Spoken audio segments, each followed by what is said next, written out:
Hello everyone, welcome to the UTC application. UTC એપ્લિકેશનમાં હું જય પરમાર આપ સૌનું હાર્દિક સ્વાગત કરું છું. આજે આપણે લોકો જોઈ રહ્યા છે જીપીએસસી દ્વારા લેવાયેલ એડવર્ટાઇઝમેન્ટ નંબર 112/2024-25 કે જે રોડ એન્ડ બિલ્ડિંગ ડિપાર્ટમેન્ટ દ્વારા ડેપ્યુટી એક્ઝિક્યુટિવ એન્જિનિયરની ક્લાસ 2 માટે લેવાયેલ પરીક્ષા હતી કે જે એક્ઝામ 25 એપ્રિલ 2025ના રોજ લેવાઈ હતી. તો આજે આપણે લોકો એ એક્ઝામમાં પૂછાયેલા પાવર ઇલેક્ટ્રોનિક્સના બધા ક્વેશ્ચનોનું સોલ્યુશન આપણે જોઈ રહ્યા છે. ચાલો તો late start the part of power electronics. તો હવે આ ચાલુ કરીએ છીએ ક્વેશ્ચન તરફ. તો પહેલો ક્વેશ્ચન પૂછાયો છે, which of the following is semiconductor device. તો ચાલો આપણે આપણી લેક્ચર સિરીઝમાં બહુ સરસ રીતે વાત કરી હતી કે કંટ્રોલ, ફુલ્લી કંટ્રોલ શું હોય, અનકંટ્રોલ શું હોય અને સેમી કંટ્રોલ શું હોય. ભાઈ મેં અનકંટ્રોલની વાત કરું કે જે યુસી અનકંટ્રોલ. તો આપણે બધાની વાત કરેલી કે ભાઈ ડાયોડ અનકંટ્રોલ હોય. અનકંટ્રોલનો મતલબ શું કે તેનો ઓન ટાઈમ અને ઓફ ટાઈમ આપણા હાથમાં કોઈ કંટ્રોલમાં નથી. ઓકે, એનો ઓન ટાઈમ અને ઓફ ટાઈમનો મતલબ કે જે કોઈ પણ એક સ્વિચ છે તે સ્વિચ ક્યારે ઓન થઈ શકે, ક્યારે ઓન કરવી અથવા ક્યારે ઓફ કરવી તે આપણા હાથમાં નથી. સપોઝ મેં એવું કેમ કે ભાઈ મારી પાસે એક સ્વિચ છે જે મારે T=5 સેકન્ડમાં ઓન કરવી છે અને T=10 સેકન્ડમાં ઓફ કરવી છે. આમાં ઓન કરવી છે અને આમાં ઓફ કરવી છે. ચાલો, આ એક સ્વિચ છે કે જે T=5 સેકન્ડમાં મારે ઓન કરવી છે, T=10 સેકન્ડમાં મારે ઓફ કરવી છે. તો અનકંટ્રોલનો મતલબ કે આ ક્યારે ઓન થશે તે પણ આપણા હાથમાં નથી અને આ ક્યારે ઓફ થશે તે પણ આપણા હાથમાં નથી. મતલબ આપણા હાથમાં કોઈ કંટ્રોલ નથી. જેમ કે ડાયોડ, આપણે બધાએ વાત કરી કે ડાયોડ એક અનકંટ્રોલ ડિવાઇસ છે. જ્યારે એ ફોરવર્ડ બાયસમાં આવશે ત્યારે તે ઓન થઈ જશે અને જેવું રિવર્સ બાયસમાં જશે તેવું તે ઓફ થઈ જશે. આપણા હાથમાં આપણા મરજી મુજબ એને આપણે ઓન કે ઓફ નહીં કરી શકીએ. ઓકે, બીજું છે ફુલ્લી કંટ્રોલ. ફુલ્લી કંટ્રોલનો મતલબ કે આ જેવું થઈ ગયું કે જો મેં ઓન ટાઈમ મારા હાથમાં બહારથી એક્સટર્નલી મેં એને ઓન કરી શકું મારા ટાઈમ પ્રમાણે અને ઓફ કરી શકું by giving the external signal. તો આને કહેવાશે ફુલ્લી કંટ્રોલ. હવે અહીંયા શું પૂછેલું છે કે ભાઈ સેમી કંટ્રોલ શું છે. તો આપણે બહુ સરસ રીતે આપણે લેક્ચર સિરીઝમાં વાત કરેલી કે સેમી કંટ્રોલનો મતલબ કે જે આપણા ઓન તો આપણા પ્રમાણે થશે. જ્યારે કે 5 સેકન્ડ પર મારે એને ઓન કરવી છે તો ભાઈ ઓન તો આપણી પ્રમાણે થઈ જશે પણ ઓફ આપણા પ્રમાણે નહીં થશે. ઓકે, એટલે મતલબ ઓન ટાઈમ તો આપણા હાથમાં છે કે 5 સેકન્ડ પછી જો મારે ઓન કરવી છે તો મેં ઓન તો કરી શકા, બટ ઓફ ટાઈમ આપણા હાથમાં નથી. તો તેને કહેવાશે સેમી કંટ્રોલ. ઓકે, ચલો આમાં તો આપણે બહુ સરસ રીતે વાત કરેલી. પહેલું શું છે કે જીટીઓ આપણને બધાને ખબર છે કે ભાઈ જીટીઓ સેમી કંટ્રોલ નથી. જીટીઓ શું છે? જીટીઓ એક ફુલ્લી કંટ્રોલ છે કે જેને આપણે સિગ્નલથી કરી શકશું.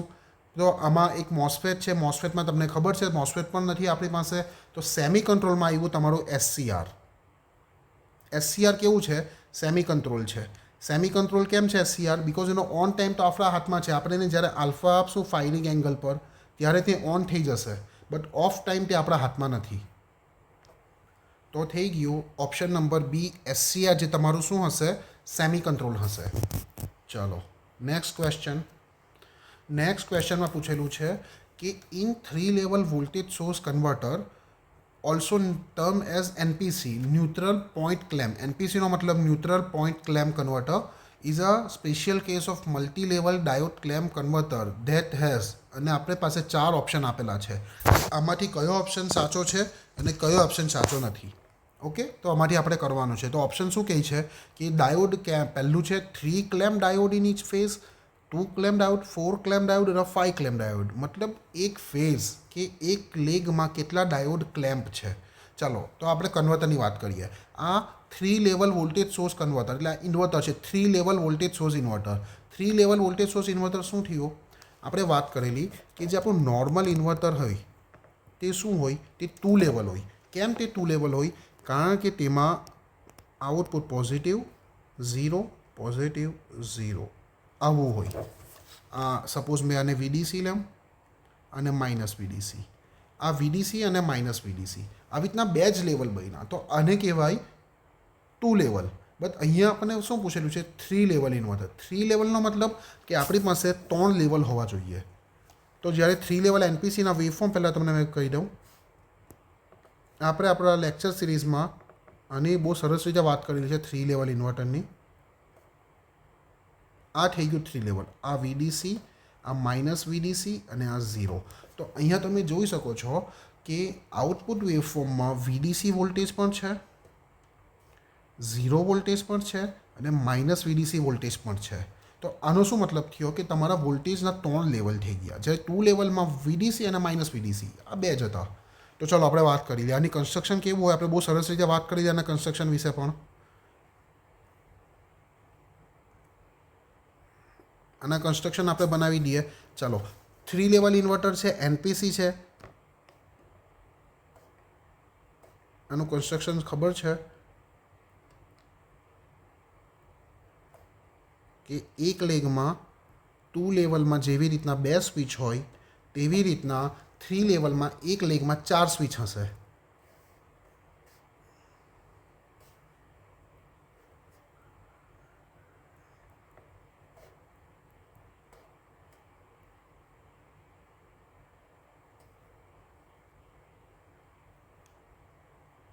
Let me draw it properly.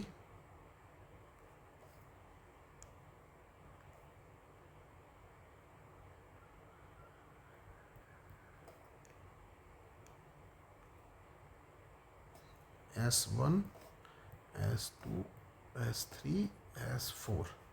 અહીંયા હશે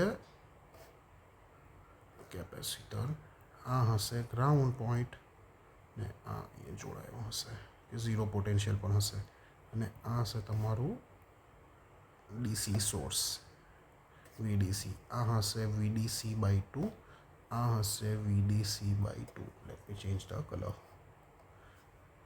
આ હશે વીડીસી બાય 2 અને આ હશે વીડીસી બાય 2. ચાલો હવે આપણે લોકો વાત કરીએ કે જ્યારે S1 અને S2 અહીંયાથી આપણે લેશું આઉટપુટ, અહીંયાથી તમારો આવશે આઉટપુટ. તો આમાં આપણને લોકોને ખબર છે કે જ્યારે S1 અને S2 ઓન હશે, S1 અને S2 ઓન હશે મતલબ કે S1 અને S2 કન્ડક્ટ કરશે અને આ જે વોલ્ટેજ છે વીડીસી બાય 2 તે આવી રીતના બહાર જશે. વીડીસી બાય 2 અહીંયાથી રહીને આવી રીતના આપણે જશે. અહીંયાથી નહીં ગઈ શકશે કારણ કે આ સ્વિચો ટર્ન ઓન છે નહીં. ચાલો ઓકે. જ્યારે સ્વિચ નંબર આ થઈ ગયો સ્વિચ નંબર S1 અને S2ની વાત. હવે આપણે વાત કરીએ સ્વિચ નંબર S3 અને S4, S2 અને S3.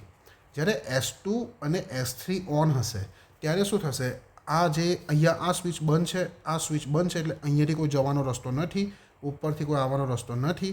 તો શું થશે, આ 0 વોલ્ટેજ થશે તે આવી રીતના આ સ્વિચ ઓન છે આના થ્રુ આગળ જશે. ઓકે, આના થ્રુ આગળ જશે. તો શું થઈ ગયું કે ભાઈ પહેલો વોલ્ટેજ જ્યારે S1 અને S2 ઓન હતો ત્યારે પોઝિટિવ વીડીસી બાય 2 ગયું. વીડીસી બાય 2 ક્યારે, જ્યારે S1 અને S2 ઓન હતા. પછી 0 ક્યારે ગયું, 0 જ્યારે S2 અને S3 ઓન હતા, S2 અને S3. હવે તેવી જ રીતે જ્યારે S3 અને S4 ઓન થશે, S3 અને S4 આ બે ઓન હશે ત્યારે આ વીડીસી પોઝિટિવ નેગેટિવ, આ નેગેટિવ વીડીસી આ જ્યારે ઓન હશે ત્યારે આવી રીતના આગળ જશે અને અહીંયાથી આપણને નેગેટિવ વીડીસી મળશે, વીડીસી બાય 2. ઓકે, તો અહીંયા તમે જોઈ શકો છો કે વોલ્ટેજના 3 લેવલ બન્યા. તો એટલે તેને કહેવાય છે 3 લેવલ વોલ્ટેજ સોર્સ ઇન્વર્ટર. આ આપણે એક જ લેગ બનાવ્યો. ઓકે, હવે 3 લેવલ વોલ્ટેજ સોર્સ ઇન્વર્ટરમાં ચાલો તમે કહી લો આ તો આખી સ્વિચનો પાર્ટ થઈ ગયો એટલે આમાં તો આપણે જોવાનું છે નહીં. આવું કહેવાય છે કે એનપીસી ન્યુટ્રલ પોઈન્ટ ક્લેમ્પમાં કે special case of multi level ડાયોડમાં કેટલા ક્લેમ્પ હોય, કેટલા ડાયોડ ક્લેમ્પ છે. અહીંયા આપણી પાસે 3 લેવલમાં 2 ડાયોડ. તો આપણો ઓપ્શન થઈ ગયો ઓપ્શન નંબર બી કે 2 ડાયોડ ઈચ ફેઝમાં ક્લેમ્પ હોય. ઓકે, નાઉ ગો ફોરવર્ડ. ચલો, આ એક થોડો ટ્રિકી ક્વેશ્ચન હતો અને આ એક થોડો કેલ્ક્યુલેશનવાળો ક્વેશ્ચન હતો. ચલો આના વિશે જોઈએ કે આ શું ક્વેશ્ચન કહે છે. તો આ ક્વેશ્ચનમાં પહેલું તમે વાંચી શકો છો કે એસી સોર્સ છે કે જેનું 110 વોલ્ટ આરએમએસ અને 60 હર્ટ્ઝની સપ્લાય છે. ઓકે, 110 વોલ્ટ આરએમએસ અને 60 હર્ટ્ઝની સપ્લાય આપેલી છે આપણે. ઓકે, હવે તે કોને આપેલી છે, આપણે એ સપ્લાય એક single phase control half wave rectifier આપેલી છે. રેક્ટિફાયર કેવું છે? કંટ્રોલ રેક્ટિફાયર છે. ઓકે, ચાલો. ને that charge a battery assuming the battery is model using a voltage source of 100 volt with a series resistance of 2 ohm. ચાલો, એટલે આમાં શું છે? આ મેં તમને આખી સપ્લાય બનાવું. અહીંયાથી આપણે કેટલું આપીએ છીએ? 110 વોલ્ટ RMS. ઓકે, અહીંયા કંટ્રોલ છે. જો અહીંયા લખેલું છે કંટ્રોલ. કંટ્રોલનો મતલબ શું થશે? કંટ્રોલનો મતલબ થશે કે આપણે શું યુઝ કરશું? થાઇરિસ્ટર. ઓકે, અને અહીંયા શું છે? એક બેટરી છે. અને આ થઈ ગયું તમારું, ચાલો, સપ્લાય. હવે આ બેટરીમાં કેટલો વોલ્ટેજ છે? મેં આને બેટરી બનાવી છે. બેટરીનો ઓલરેડી 100 વોલ્ટ છે. અને RB લખું મેં, આ VB લખું કે જે વોલ્ટેજ, અને RB કેટલો છે? 2 ઓહમનો. Okay, series રેઝિસ્ટન્સનો. હવે આપણે સ્ટેટમેન્ટ આપણને બે આપેલું છે. પહેલું સ્ટેટમેન્ટ શું છે? કે ભાઈ પહેલું સ્ટેટમેન્ટ એવું કહે છે કે minimum value of control firing angle is alpha is equal two 40. Minimum value of control firing angle alpha is equal two 40. એટલે આ સ્ટેટમેન્ટ એવું કહે છે કે ભાઈ મિનિમમ તમારું ફાયરિંગ એંગલ તમે 40 આપી શકો છો. તે પછી જ આ સર્કિટ ઓન થશે. એનાથી ઓછું આપશો, 40થી ઓછું તમે નહીં આપી શકશો, તો તમારું સર્કિટ ઓન જ નહીં થશે. તો આપણે જોઈએ શું કહેવા માગે છે. આ કઈ રીતના આપણે મિનિમમ ફાયરિંગ એંગલ આપણે શોધીએ. ચાલો, તો સ્ટાર્ટ ક્યાંથી કરશું? પહેલાં તો RMS વેલ્યુ છે 110 વોલ્ટ RMS છે. 110 વોલ્ટ RMSને આપણે કન્વર્ટ કરી લઈએ આપણે પીકમાં. તો V peak is equal two 110 volt into √2. તો કેટલો આવશે? એક મિનિટ. તો એ આવશે 155.56 વોલ્ટ. ચાલો, આ આપણી પાસે મળી ગયો. હવે તમને બધાને ખબર છે એસીને લખવા માટે આપણે કેવી રીતના લખીએ એસીને? તો એસી વોલ્ટેજમાં લખશું આપણે VM sin omega T. Okay, ચાલો, તો અહીંયા પીક કેટલો થયો? 155.56 into sine omega T. Omega ટીની કોઈ વધારે વાત થઈ નથી, તો આપણે ઓમેગા ટીને મેં થીટા લખી દે. VN into sine theta. આ થઈ ગયું તમારો સોર્સ વોલ્ટેજ. બરાબર. ચાલો, હવે આપણે વાત કરીએ કે કોઈ બી કરંટને ફ્લો થવા માટે કઈ વસ્તુની જરૂર છે? જેમ કે પાણીને ફ્લો કરવું હોય તો મારે હાઇટ ડિફરન્સ લગાવવો પડે. જો મેં હાઇટ ડિફરન્સ બનાવું તો પાણી ઊંચી હાઇટ પરથી નીચી હાઇટ પર ફ્લો થાય.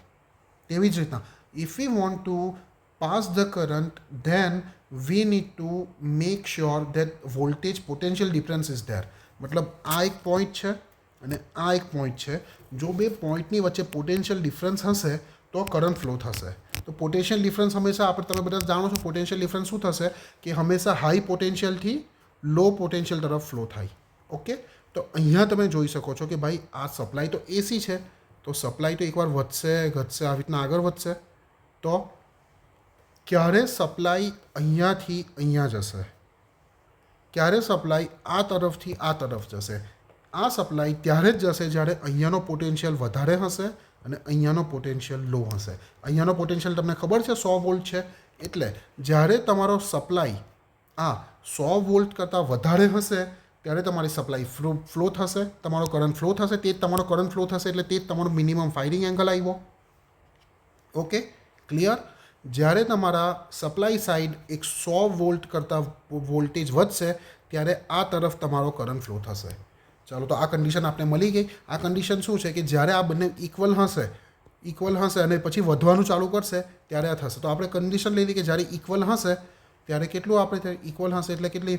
155.56 into sign theta is equal two કેટલા થવા જોઈએ? 100. આની પછીના એંગલ પર તમારો કરંટ ફ્લો થવાનું ચાલુ થશે. ઓકે, તો ચાલો, sine theta is equal to 100 divided by 155.56. આ જ્યારે તમે કરશો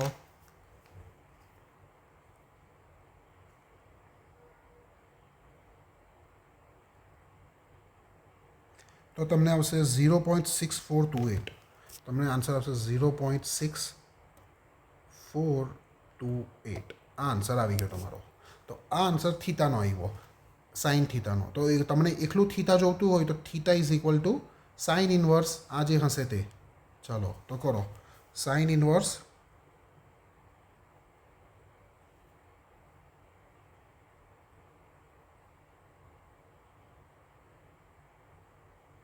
તો તમે સાઇન ઇનવર્સ આ કરશો તો તમને તમારો angle theta is equal two 40 ડિગ્રીની એપ્રોક્સ આવશે. ઓકે, એટલે પહેલું સ્ટેટમેન્ટ તો ખરું છે કે ભાઈ 40 ડિગ્રી જે આવશે ને તેના પછી મારું જશે. તો પહેલું સ્ટેટમેન્ટ તો આવી ગયું ભાઈ, પહેલું સ્ટેટમેન્ટ તો ટ્રુ છે કે હા ભાઈ 40 ડિગ્રી પછી તમારો કરંટ ફ્લો થશે, બિકોઝ 40 ડિગ્રી પછી તમારું વોલ્ટેજ પોટેન્શિયલ ડિફરન્સ બનશે અને તે પછી તમારો કરંટ ફ્લો થશે. ઓકે, તો ફર્સ્ટ તો તમારું થઈ ગયું. નાઉ ટોકિંગ અબાઉટ ધ સેકન્ડ શું કહે છે કે for a firing angle alpha is equal to 60. ચાલો ઠીક છે, એક ફાયરિંગ એંગલમાં આલ્ફા કેટલો છે? 60 છે. આપણે અહીંયા સોલ્વ કરીએ કે ભાઈ alpha is equal to 60 degree. ઠીક છે. શું કહે છે? Battery current start falling from its peak value after 30. Okay, તો શું કહે છે કે કરંટ જે છે, કરંટ આઈ એ 30 ડિગ્રી પછી ફોલ થશે. 60ના 30 ડિગ્રી પછી ફોલ થશે. Okay, which is measure from angle which is current start rising. મતલબ જે કરંટ રાઇઝ સ્ટાર્ટ થયેલો રાઇઝ થવાનો તેના 30 દિવસ પછી એ 30 ડિગ્રી પછી એ ફોલ થશે. તો ચાલો આપણે સોલ્વ કરીએ. કરંટનું formula simple, current formula I is equal to V by R. ચાલો ઠીક છે. હવે વી, અહીંયા વી કેટલો છે લગાવી દઉં તમારા લૂપમાં, કેટલો વોલ્ટેજ છે? તો ભાઈ થઈ ગયું 155.56 સાઇન થીટા છે, અહીંયા છે -100. ચાલો 155.56 sine theta -100 divided by R. તમને કેટલો આપેલો છે કે ભાઈ આર મને આપેલો છે 2. ચાલો 2 આર છે મારા પાસે 2. ચાલો જીરીકા ઇક્વેશનને ધ્યાનથી જો. તમે આ ઇક્વેશનને જોશો તો તમને અહીંયા ખબર પડશે કે સાઇન થીટાની વેલ્યુથી બધું ડિપેન્ડ કરે છે. કે સાઇન થીટાની વેલ્યુથી ડિપેન્ડ કરે છે. જો સાઇનની મેક્સિમમ વેલ્યુ મતલબ સાઇન થીટાની વેલ્યુ જો 1 હોય, 1 ઇઝ ઇક્વલ ટુ 1. આ જ્યારે સાઇન થીટાની વેલ્યુ 1 હશે ને ત્યારે આ વેલ્યુ મેક્સિમમ હશે. કેમ મેક્સિમમ હશે? કારણ કે આ 155.56 એટલું રહેશે, -100 મતલબ 55.56 ડિવાઇડેડ બાય 2. હવે જેમ થીટાની વેલ્યુ, સાઇન થીટાની મેક્સિમમ વેલ્યુ 1, હવે સાઇન થીટાની વેલ્યુ જ્યારે ઘટશે મતલબ 0.7 હશે અથવા 0.8 હશે ત્યારે શું થશે કે આ 155 વાળું બી ટર્મ ઘટવા લાગશે. એટલે આના પરથી તમને ખબર પડી ગઈ કે મેક્સિમમ વેલ્યુ સાઇન થીટાની 1 હશે ને ત્યારે તમારો કરંટ કેવો હશે? મેક્સિમમ હશે. સાઇન થીટાની વેલ્યુ 1 હશે ત્યારે તમારો કરંટ મેક્સિમમ હશે. હવે સાઇન થીટાની વેલ્યુ 1 ક્યારે જાય? ત્યારે તમારું થીટા ઇઝ ઇક્વલ ટુ કેટલું હોય? 90 degree. Theta is equal two 90 degree હોય ત્યારે તમારું વેલ્યુ મેક્સિમમ જાય છે. ઓકે, એ પછી શું થશે? એ પછીની બધી વેલ્યુથી આ વેલ્યુ પાછા 1થી સાઇન થીટાની વેલ્યુ 1થી ઘટવા લાગશે. હવે 1થી ઘટશે એટલે એ કરંટ પાછો શું થશે? 90 ડિગ્રી, આ સપોઝ 90 ડિગ્રી છે, 90 ડિગ્રી પર મેક્સિમમ જશે અને પછી પાછો ઘટવા લાગશે.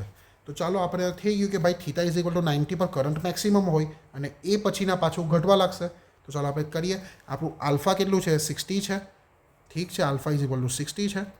પ્લસ કેટલું કીધેલું છે એ લોકોએ કે ભાઈ current starts falling from is peak value after 30, કે ભાઈ આફ્ટર 30 ડિગ્રી પછી એ પડવા લાગશે. તો ઠીક, સાચી વાત છે કે 90 પર એ મેક્સિમમ હશે અને after 30 degree it will fall. તો આ સેન્ટેન્સ બી એકદમ ખરું છે. This is also true. then the option will be both sentences are true. આ થઈ ગયું તમારો ખરો જવાબ. ઓકે, આ થોડો કેલ્ક્યુલેશન બેઝ ક્વેશ્ચન હતો અને આ ક્વેશ્ચન એટલો બધો હાર્ડ નહીં હતો. જો જે વિદ્યાર્થીએ આ rectifier, control rectifier, half wave રેક્ટિફાયરના બેઝિક્સ પણ ખબર હશે તે બહુ ઇઝીલી આને સોલ્વ કરી શકશે. Now move to next question. Next question શું કહે છે? For the fast switching operation, મતલબ સ્વિચિંગ ફાસ્ટ થવી જોઈએ. સ્વિચિંગ ફાસ્ટનો મતલબ કે મારી સ્વિચ ઓન અને ઓફ એકદમ ફાસ્ટ ટાઈમમાં થવી જોઈએ. ઓકે, મતલબ જે ઓન ટાઈમ અને ઓફ ટાઈમ, મતલબ સ્વિચ જાણે કે on time, off time, on off તે બહુ ફાસ્ટ થવું જોઈએ. તો તેને કહેવાશે કે ફાસ્ટ સ્વિચિંગ ઓપરેશન. ચાલો, તો આ શું કહેવામાં છે?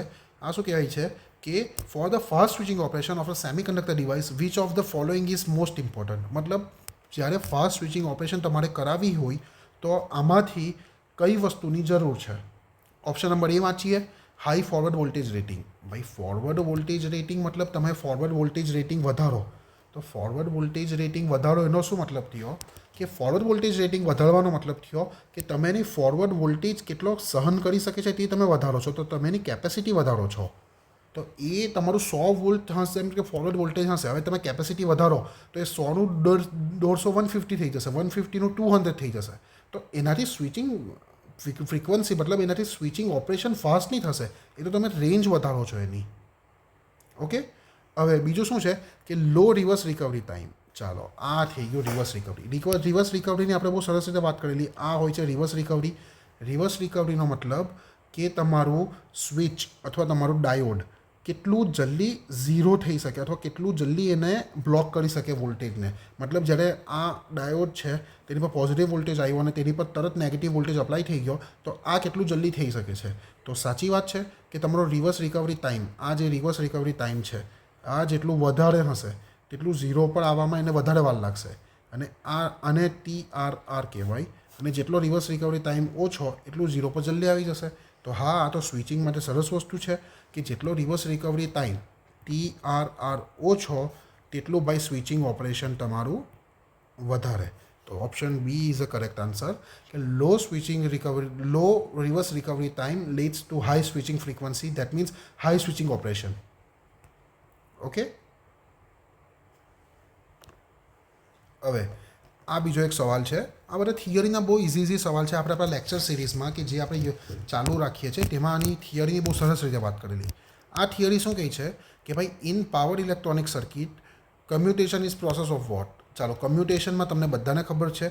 કમ્યુટેશનનો મતલબ કે તમારે કોઈ બી સ્વિચને ઓફ કરવા માટે જે આપણે ટેકનિક યુઝ કરી તેને આપણે કમ્યુટેશન કહીએ. ઓકે, સીધું જ ઓપ્શનમાં લખેલું છે કે turning off an electrical switch which is usually involve transferring the load current from one side to another, મતલબ one switch to another. Okay, આ જ લખેલું છે કે તમે જે રીતના એને ઓફ કરો છો, જે તમારો ઓફ કરવાનો ટાઈમ હશે, ઓફ કરવાની ટેકનિક હશે, તેને કહેવાશે commutation. Okay, simple question. Now ચાલો, આ એક છે ભાઈ ક્વેશ્ચન. આમાં શું કીધેલું છે કે પાવર મોસ્ફેટ બે તમને એક રીઝન આપેલું છે અને એકમાં લખેલું છે કે power mosfet has bidirectional current handling capability. ચાલો ઠીક છે. અને એનું રીઝન કીધેલું છે કે power mosfet has anti parallel diode, body diode. ચાલો, તો આ કહેવા માંગે કે ભાઈ જે તમારું સેન્ટેન્સ છે જે તમે કીધેલું છે તો તેનું રીઝન સાચું છે કે રીઝન ખોટું છે. ઓકે, રીઝન સાચું છે કે રીઝન ખોટું છે. તો પહેલું સેન્ટેન્સ શું કહે છે કે ભાઈ mosfet has bidirectional current handling capability. Okay, હવે આ ક્વેશ્ચનમાં થોડો ડાઉટ છે. આ ક્વેશ્ચનમાં ડાઉટ તમે જ્યારે ફોરેન ઓથરને ફોલો કરશો, MITની લેક્ચરો તમે સિરીઝ જોશો, તેમાં તમે કરંટ હેન્ડલિંગ કેપેબિલિટી આ જે લખેલું છે ને કરંટ હેન્ડલિંગ કેપેબિલિટી, તે શાના માટે લખેલું છે? તે લખેલું છે કે જે રિવર્સમાં જે નેગેટિવ ડાયરેક્શનમાં સપોઝ આ તમારી સ્વિચ છે. ઓકે, આ બોડી ડાયોડ છે. ઓકે, જ્યારે કરંટ આ ડાયરેક્શનમાં ઓન થઈ થશે, હવે જ્યારે ઓફ હશે ત્યારે આ ડાયરેક્શનમાં ડાયોડ થ્રુ કરંટ ફ્લો થશે. હવે કે જેમાં ડાયોડને તમે આ કંટ્રોલ કરી શકે નહીં. કરંટ હેન્ડલિંગ કેપેબિલિટી કંટ્રોલ, તમારે કરંટને કંટ્રોલ કરી શકો કે નહીં. હવે ડાયોડ છે એટલે આ તો અનકંટ્રોલ છે. ઓકે, એટલે કંટ્રોલ નથી. એટલે ફોરેનમાં આ વસ્તુ અલગ છે. ફોરેન ઓથર્સમાં તમે ફોલો કરશો તો આ વસ્તુ તમને અલગ મળશે. હવે આપણે નોર્મલ આપણા GTO પ્રમાણે અને ઇન્ડિયન ઓથર્સ પ્રમાણે આપણે વાત કરીએ તો એ પ્રમાણે કહો હા ભાઈ તમારું મોસ્ફેટ રિવર્સમાં કરંટ જો ફ્લો થવા દે તો એનો મતલબ તે એ ભાઈ કરંટ હેન્ડલિંગ કેપેબિલિટી છે એની bidirectional. Okay, current handling capability એની બાય ડાયરેક્શનલ છે. ચાલો તો વાત કરીએ. આ શું કહેવા માગે છે કે ભાઈ જ્યારે તમે મોસ્ફેટ તમારું ડ્રો કરો છો, મેં એક સિમ્પલ એન ચેનલ મોસ્ફેટ બનાવી રહ્યો છું. કે ને મોસ્ફેટની બનાવવાની શું છે, આપણે એને ડાયરેક્ટ સિમ્પલ સ્વિચ જ તરીકે લઈ લઈએ. આ એક તમારી સ્વિચ છે કે જે મોસ્ફેટ સ્વિચ છે. ઓકે, આ એક તમારી મોસ્ફેટ સ્વિચ છે. હવે આ મોસ્ફેટ સ્વિચમાં તમે આપણે બનાવી જ દઈએ મોસ્ફેટ, કારણ કે સ્વિચમાં બધા લોકો કન્ફ્યુઝ થઈ જશે. ઓકે, આ તમારું થઈ ગયું ગેટ. અહીંયાથી તમારો એક અહીં છે.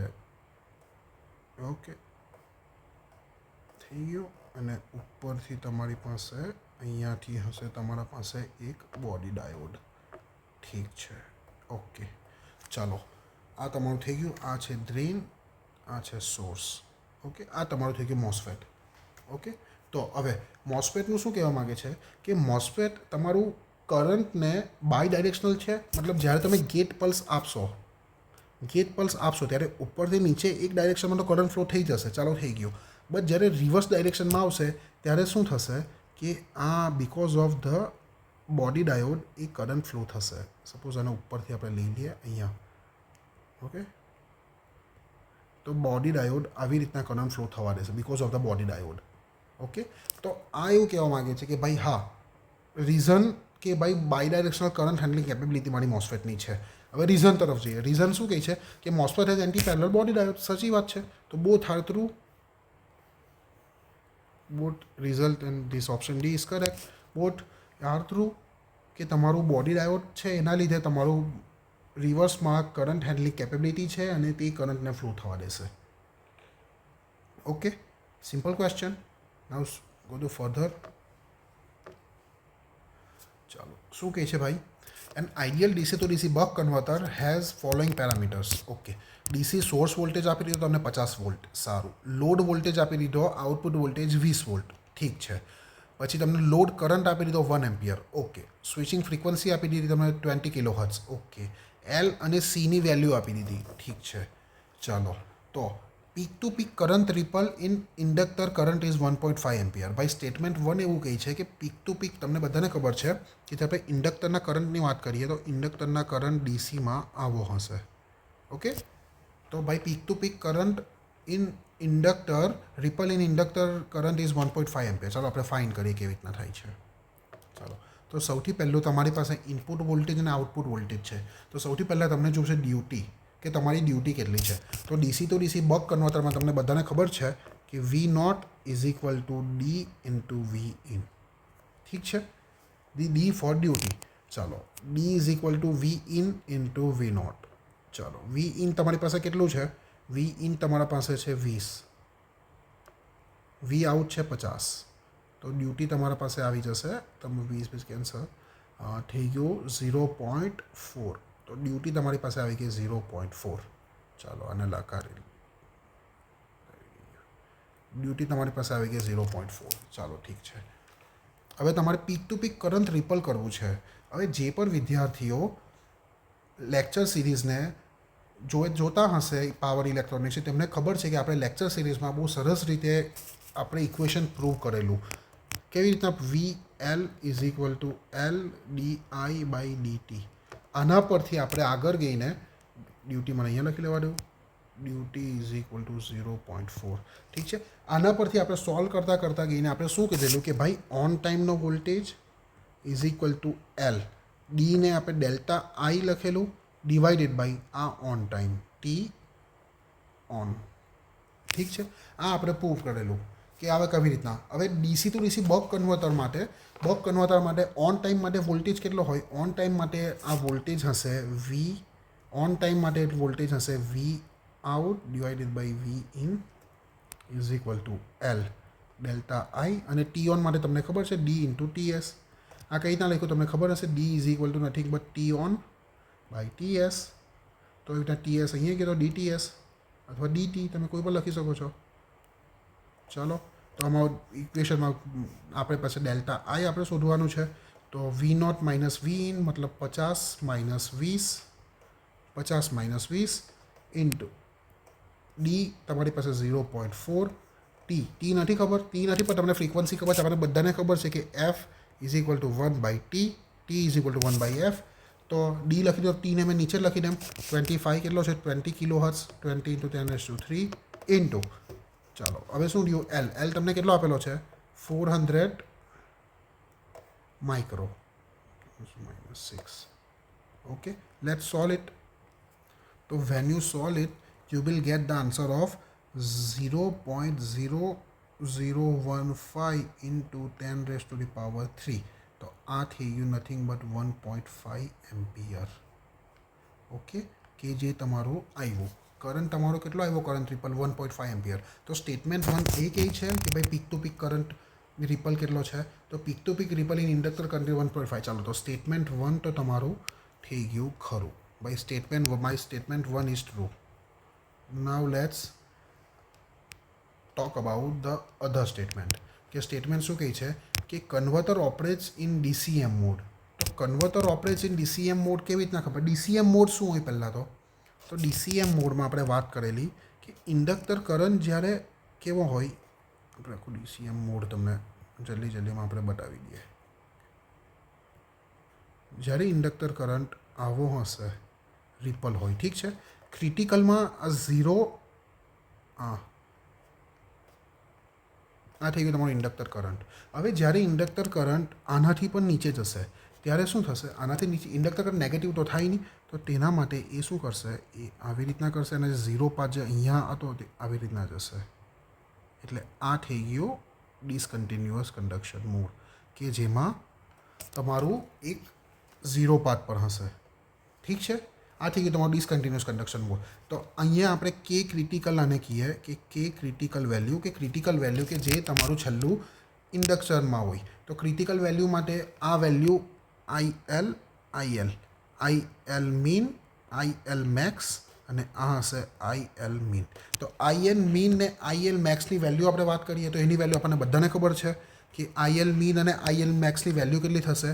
તો કેટલી થશે કે ભાઈ જે આપણું કરંટ છે લોડ કરંટનો, તો ભાઈ લોડ કરંટ છે મિનિમમ માટે, લોડ કરંટ છે તમારું આઈએલ પ્લસ માઇનસ, મિનિમમ માટે માઇનસ, મેક્સિમમ માટે પ્લસ. તો મિનિમમ છે એટલે આપણે લઈએ માઇનસ ડેલ્ટા આઈએલ બાય 2.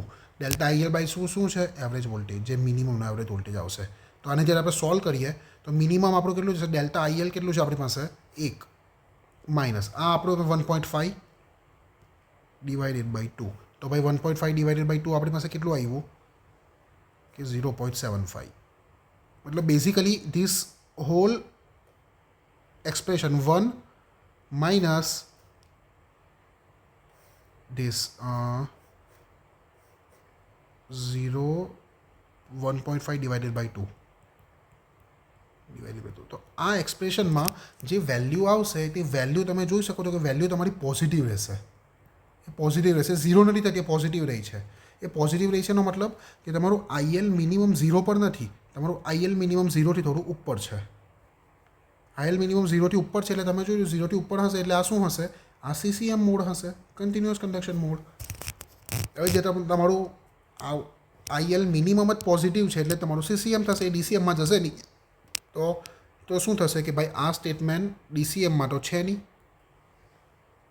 તો આ સ્ટેટમેન્ટમાં શું થશે કે ભાઈ પહેલું સ્ટેટમેન્ટ તો મારું રાઈટ છે પણ બીજું સ્ટેટમેન્ટ મારું રોંગ છે. તો તમારી પાસે થઈ છે ઓપ્શન નંબર બી, કે ભાઈ પહેલું સ્ટેટમેન્ટ મારું ખરું છે but the second statement is false. Okay, simple, એકદમ સિમ્પલ. આ તો now start with the new one. આ શું કહે છે કે ભાઈ choose the minority charge carrier semiconductor device. Minority charge carrier, majority charge carrier શું છે? આ સેમિકન્ડક્ટરનો એકદમ બેઝિક ક્વેશ્ચન છે. ભાઈ મેજોરિટી ચાર્જ કેરિયર મતલબ જો મારી સ્વિચ એન ટાઈપ સ્વિચ હશે, એન ટાઈપનો મતલબ કે ભાઈ ઇલેક્ટ્રોન શું હશે? મેજોરિટીમાં હશે, કે જે કરંટ ફ્લો કરશે. ઓકે, અને હોલ જે હશે તે શું હશે? માઇનોરિટી હશે. ઓકે, મેજોરિટી અને માઇનોરિટી. તો એવું કયું આમાંથી ડિવાઇસ છે કે જે માઇનોરિટી ચાર્જ કેરિયરથી એ કરંટ ફ્લો થવા દેશે? મતલબ minority charge carrier semiconductor device કરશે. Okay, minority charge carrier. ચાલો, પહેલું શોર્ટકી ડાયોડ. ડાયોડમાં તો તમને ખબર છે, ડાયોડમાં તો શોર્ટકી ડાયોડમાં કંઈ નહીં, પીએન જંક્શન બનશે ને આ બનશે. પાવર મોસ્ફેટ ના ભાઈ, પાવર મોસ્ફેટ બી મેજોરિટી જે હોય તે મેજોરિટી થશે. Majority charge carrier semiconductor device છે. બટ આપણે વાત કરીએ જીટીઓ. જીટીઓમાં શું થશે? જીટીઓનું આપણે જ્યારે કન્સ્ટ્રક્શન જોયેલું ત્યારે આપણે લોકો જોયેલું કે જીટીઓમાં આપણે ડોપિંગ કરીએ તેમાં આપણે તમે માઇનોરિટીની પીએનની આવી રીતના જંક્શન બને તો આપણે એને માઇનોરિટી ચાર્જ કેરિયર ડોપિંગ બી કરીએ. તો માઇનોરિટી ચાર્જ કેરિયરમાં તો જે જીટીઓ છે તો આ બધાને ખબર છે કે માઇનોરિટી ચાર્જ કેરિયરમાં જીટીઓ હશે. કેમ જીટીઓ હશે? કારણ કે એમાં આપણે માઇનોરિટી ચાર્જ કેરિયર ઇન્જેક્ટ કરીએ છીએ. ઓકે, પીએન ચાર્જ જંક્શન માટે. તો ભાઈ તમારું choose minority charge carrier semiconductor device. તો minority charge carrier semiconductor device હશે તમારું જીટીઓ. ઓકે, ચાલો, આ એક બીજું છે કે in DCM mode operation of a DC to DC converter. ચાલો ઠીક છે કે ભાઈ તમારું ડીસી ટુ ડીસી કન્વર્ટર છે તે ડીસીએમ મોડમાં છે. તો જોઈએ સ્ટેટમેન્ટ 1 શું કહે છે. સ્ટેટમેન્ટ 1 એવું કહે છે કે the conventional ratio does not depend upon the load resistance. Okay, ધ્યાનમાં રહીએ ડીસીએમ. ચાલો ડીસીએમની વાત કરીએ કે અમારું કેટલું છે કે ભાઈ ડીસીએમમાં the conventional ratio does not depend upon the load resistance. તો આ વસ્તુ સાચી છે કે ખોટી છે આપણે વાત કરી લઈએ. ચાલો પહેલી વાત આપણે એક નોર્મલ બક કન્વર્ટરની વાત કરીએ. બક કન્વર્ટર સીસીએમ મોડમાં. તો બક કન્વર્ટરમાં ત્યારે સીસીએમ મોડમાં વાત કરો ત્યારે સીસીએમ મોડમાં બક કન્વર્ટરનું ઇક્વેશન શું હતું? V naught is equal to D into V in. તો ભાઈ આમાં કોઈ આવ્યું ડી ઇન્ટુ વી ઇન. આમાં કોઈ આર છે, લોડ રેઝિસ્ટન્સ નથી. તો ભાઈ સીસીએમ મોડમાં એ લોડ રેઝિસ્ટન્સની કોઈ જરૂર નથી, લોડ રેઝિસ્ટન્સ પર ડિપેન્ડન્ટ નથી.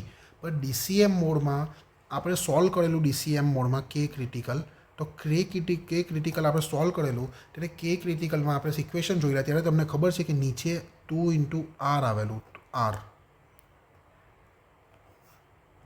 તો આ જે આર છે આર તે આર શામાં છે? ડીસીએમમાં ક્રિટિકલમાં આરની જરૂર પડે છે, આર ડિપેન્ડ કરે છે. એનો મતલબ કે આ જે આર હશે આર તે ડીસીએમ મોડમાં આવશે. સીસીએમ મોડમાં કોઈ આર કન્ટિન્યુઅસ કન્ડક્શન મોડમાં કોઈ આર આવતો નથી, તો એની કોઈ જરૂર પડશે નહીં. બટ ડીસીએમ મોડમાં આ આરને આપણે કન્સિડર કરશું. તો ભાઈ જે પહેલું સ્ટેટમેન્ટ કહે છે કે conventional ratio does not depend, ના, ડીસીએમ મોડમાં આ સેન્ટેન્સ શું છે? ખોટું છે. આ સેન્ટેન્સ છે ખોટું. ડીસીએમ મોડમાં લોડ રેઝિસ્ટન્સની જરૂર પડે. ઓકે, બીજું વાક્ય બીજું શું કહે છે? ધ સ્ટેટમેન્ટ 2 સેઝ કે the peak ripple in inductor current is more than average inductor current. Okay, તો એ એવું કહે છે કે ભાઈ આ તમારો ઇન્ડક્ટર કરંટ છે. ઠીક છે, તો શું કહે છે કે peak ripple in inductor current, આ જે પીક રિપલ છે આ peak ripple is more than the average inductor current. મતલબ આ એવરેજ આનું ને આનું એવરેજ કરશો તો એવરેજ વચ્ચે કયા આવશે? તો આ થઈ ગયું પીક અને આ થઈ ગયું એવરેજ. એવી છે અને એવરેજની વાત કરીએ આ થઈ ગયું એવરેજ. તો આમાં તો કોઈ કરવાની જરૂર બી નથી, આમાં એક નોર્મલ મેથ્સ લગાવવાની જરૂર છે. કોમન સેન્સની વાત છે કે ભાઈ જ્યારે આપણું તમારું કરંટ આ હશે, એવરેજનો મતલબ કે this plus this divided by 2, મતલબ એવરેજ વચ્ચે જ આવશે. તો પીક કોઈ દિવસ એવરેજથી ઓછી તો નહીં હશે. તો એનો મતલબ કે પીક હંમેશા વધારે હશે, એવરેજ હંમેશા ઓછું હશે. જો ઝીરોની વાત થઈ તો બંને સેમ હશે. તો આના આ શું કહે છે? તો peak ripple in inductor current મતલબ peak value inductor current is more than the inductor average. તો ધેટ ઇઝ ટ્રુ કે ભાઈ પીક વધારે છે ને એવરેજ ઓછું છે. This is common sense. તો આ શું છે કે પહેલું statement is false, the second statement is true. તો option number C, the first statement is false and the second statement is true. તો આ થઈ ગયું તમારું ડીસીએમ મોડની વાત. Okay, now see the next one. ચાલો લેટ્સ સોલ્વ ધીસ વન. તો આ શું કહે છે? An ideal boost converter provides an average output voltage of 30 volt. ઠીક છે, to the load resistance of 50 ohm from a 12 volt DC source. ચાલો તમને વી ઇન આપી દીધો, વોલ્ટેજ કેટલો છે, વી આઉટ આપી દીધો, તમારે લોડ આપી દીધો.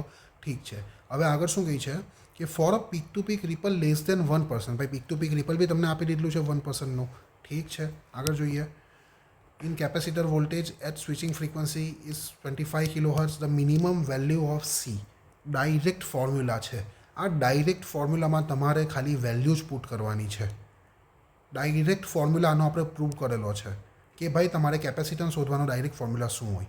જે વિદ્યાર્થીઓ નવા છે તે વિદ્યાર્થીઓ માટે આપણે વાત કરી લઈએ કે ભાઈ પહેલાં તો આપણે વાત કરી લઈએ 1% કેપેસિટર વોલ્ટેજ. તો આપણે વોલ્ટેજ રિપલ કરી લઈએ. Delta V is nothing but 1% of કેટલા છે ભાઈ તમારો ઇનપુટ આઉટપુટ. પહેલાં ઇનપુટ અને આઉટપુટની વાત કરીએ. લો બૂસ્ટ કન્વર્ટર, આ તમારો output voltage V out is 30 volt, V in is equal to 12 volt. ઠીક છે, હવે હંમેશા રિપલ શામાં હોય? આઉટપુટમાં હોય. તો 1% ઓફ 30, તો આ કેટલા થાય? 0.12 0.03 નહીં 0.3. આ થઈ ગયો ડેલ્ટા વી. આ તમારો વોલ્ટેજ રિપલ થઈ ગયો 0.3. હવે આપણે લોકો વાત કરીએ કે ભાઈ તમારો ડેલ્ટા વી નોટ. હવે સિમ્પલ પેલા ફોર્મ્યુલાની વાત કરીએ. આપણે લોકો ફોર્મ્યુલા પ્રૂવ કરેલો કે ભાઈ એક સિમ્પલ ઇક્વેશન લઈને ક્યુ ઇઝ ઇક્વલ ટુ સીવી વાળી ઇક્વેશન લઈને આપણે પ્રૂવ કરેલું કે કેપેસિટર માટે કે ભાઈ અહીંયા હવે થઈ ગયું I naught into DTS is equal to C into delta વી.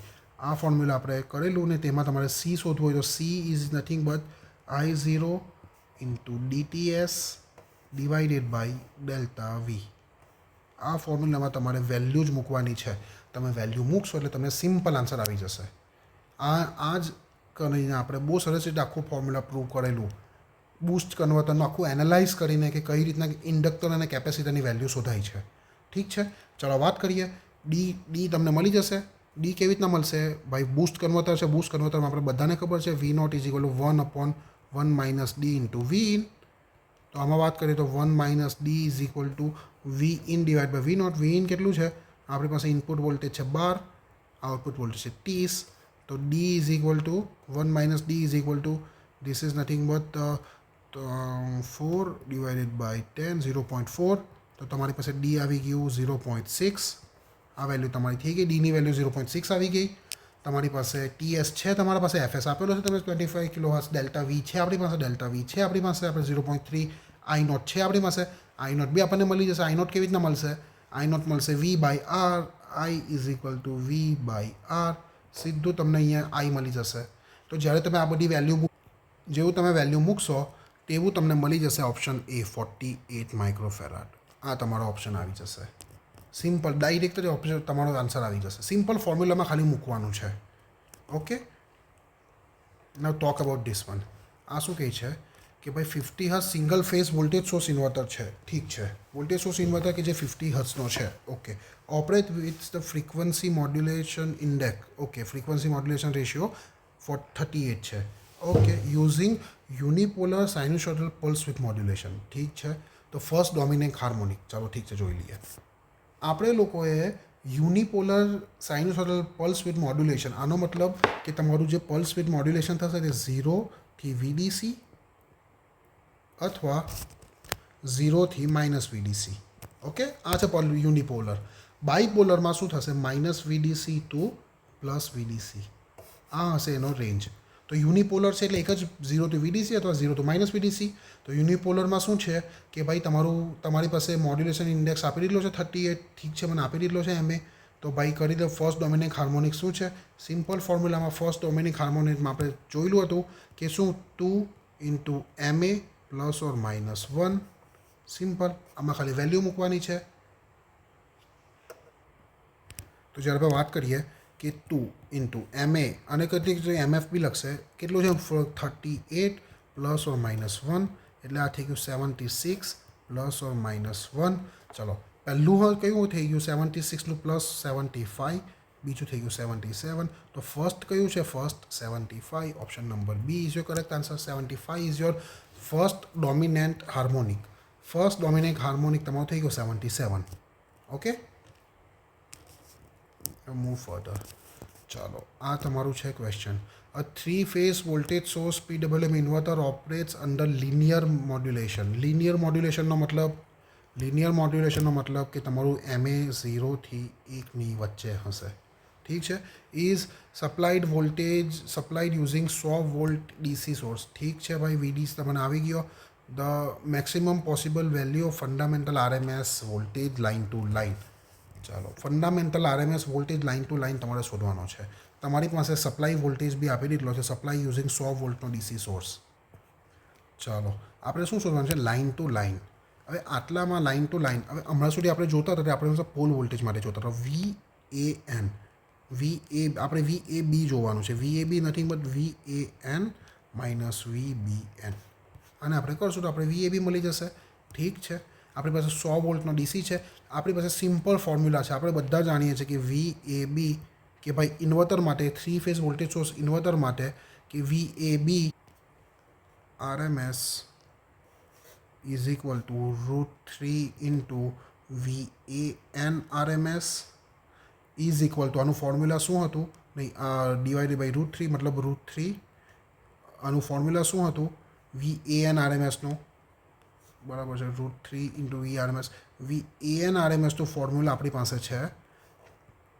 આપણે આનું ફોર્મ્યુલા આપણે ડિવાઈડ કરેલા √3 જ ગણશું એટલે આપણી પાસે લાઇન વોલ્ટેજ મળી જશે. MA/2 into VD/√2. આ આપણે ફોર્મ્યુલા સોલ્વ કરેલું MA/2 VD/√2. હવે આ VAN RMSનું છે, VAN RMSનું. હવે જ્યારે તમે એનામાં √3 જોડશો એટલે તમને VAB RMS મળી જશે. તો ફાઇનલ તમારું ઇક્વેશન શું આવશે કે /√3 ઇન્ટુ MA તમારી પાસે MA/2 ઇન્ટુ VD/√2. હવે વાત કરીએ √3 2 √2 વચ્ચે MA આપણી પાસે શું આપણે maximum possible value MA is equal to 1. તો √3/2 ઇન્ટુ √2 ઇન્ટુ 100 વોલ્ટ બરાબર. આ જે તમે સોલ્વ કરશો ત્યારે તમારા પાસે સિમ્પલ આ થઈ જશે √3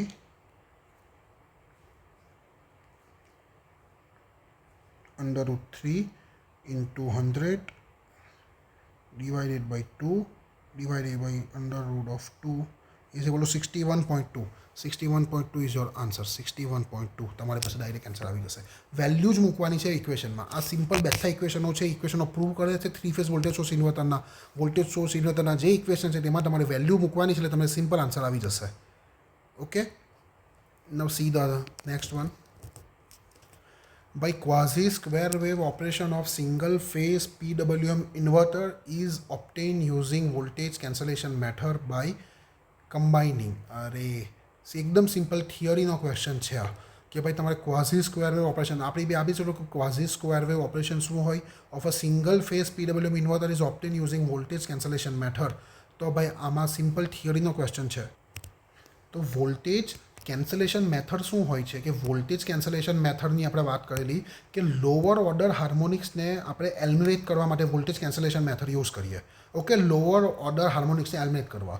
હવે ક્વાઝી સ્ક્વેર વેવ છે અને PWM ઇન્વર્ટર છે તો તમારે સ્ક્વેર વેવ અને યુનિપોલરમાં તમે જાઓ. આની આપણે જ્યારે PWM ઇન્વર્ટરની વાત કરતા હતા ત્યારે આપણે બહુ સરસ રીતે થિયરીમાં બે તો થિયરીનો ક્વેશ્ચન છે કે સ્ક્વેર વેવ અને યુનિપોલર સાઇન્યુસોઇડલ PWM સ્વિચિંગ તમે લગાવો તો તમારા લોઅર ઓર્ડર હાર્મોનિક્સ તમારા જતા રહેશે. અને using voltage cancellation method by combining તમે આ બેને જ્યારે તમે કમ્બાઇન કરશો સ્ક્વેર વેવ અને આને ત્યારે તમારું થઈ જશે ક્વાઝી સ્ક્વેર વેવમાં. ઓકે, થિયરીનો સિમ્પલ બેઠો ડાયરેક્ટ ક્વેશ્ચન. ચલો, આ એક છે કે ધ ફાયરિંગ એંગલ આલ્ફા તમને આપી દીધેલો છે. ઠીક છે, આલ્ફા નહીં, firing angle alpha of 6 pulse 3 phase line commutated converter is 45 degree. Alpha તમને આપી દીધેલો છે 45 ડિગ્રી. ઠીક છે, 6 ફેઝ છે, 6 પલ્સ 3 ફેઝ છે. ઓકે, હવે the value of average DC output voltage of AC is found. Average DC output વોલ્ટેજનું AC line voltage તમને આપી દીધેલો છે. એકદમ ડાયરેક્ટ પૂછેલો ક્વેશ્ચન. ઇક્વેશનમાં ખાલી વેલ્યુ પુટ કરવાની છે. ઓકે, તો 6 પલ્સ 3 ફેઝ ઇન્વર્ટરનો આપણે ઇક્વેશન 3 ફેઝ કમ્યુટેડ કન્વર્ટરનો આપણે ઇક્વેશન જોઈલું. ભાઈ ઇક્વેશન શું હતું? 3√2/π ઇન્ટુ અને VA ઇન્ટુ સાઇન આલ્ફા. સાઇનની હશે અહીંયા હશે કોસ આલ્ફા. ઠીક છે, બિકોઝ આપણે વાત કરીએ છીએ આની is DC output voltage average VDC એવરેજની વાત કરીએ.